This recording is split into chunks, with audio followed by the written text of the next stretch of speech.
আজকে একটা অভিনব দিন কাটালাম এলিগেন্ট ট্যুরের তরফ থেকে, যে আলোচনা, ঠিক আলোচনা বলবো না, এক টুকরো ভূস্বর্গই আমরা এখন এখানে অনুভব করলাম। যদিও কাশ্মীর নামটা এখন একটু আতঙ্ক ছড়াচ্ছে, কিন্তু কাশ্মীর কিন্তু আমাদের একটা বেড়ানোর অন্যতম জায়গা, এবং কোনোদিনই ওখানে বেড়ানোটা বন্ধ হবে না, আবার স্বাভাবিক হবে।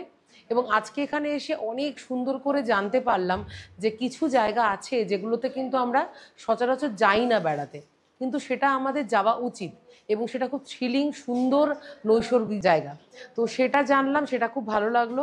আর আরেকজন যিনি ছিলেন তিনি আমাদেরকে বললেন যে বেড়াতে গিয়ে আমাদের কী কী প্রবলেম ফেস করতে হয়, হয়তো একটু পেটের প্রবলেম হতে পারে, শারীরিক ব্যথা, কারণ আমরা রোজ তো এই রুটিনের মধ্যে থাকি না। তো সেই জিনিসটাও আমরা জানলাম। তো খুব অভিনব একটা অনুষ্ঠান আজকে হলো। আমি এসে সত্যি খুব মানে মিস করতাম যদি না আসতাম। সুমনদা ভাগ্যিস আমাকে জানিয়েছিল।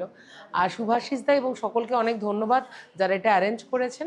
আর আমাদের ছোট্ট বন্ধু দিগন্তিকার কি সুন্দর বাজনা শুনলাম, সবটা নিয়ে একদম একরাশ আনন্দ। এবং এই ট্রাভেল এজেন্সির সঙ্গে অবশ্যই আমি যুক্ত হব।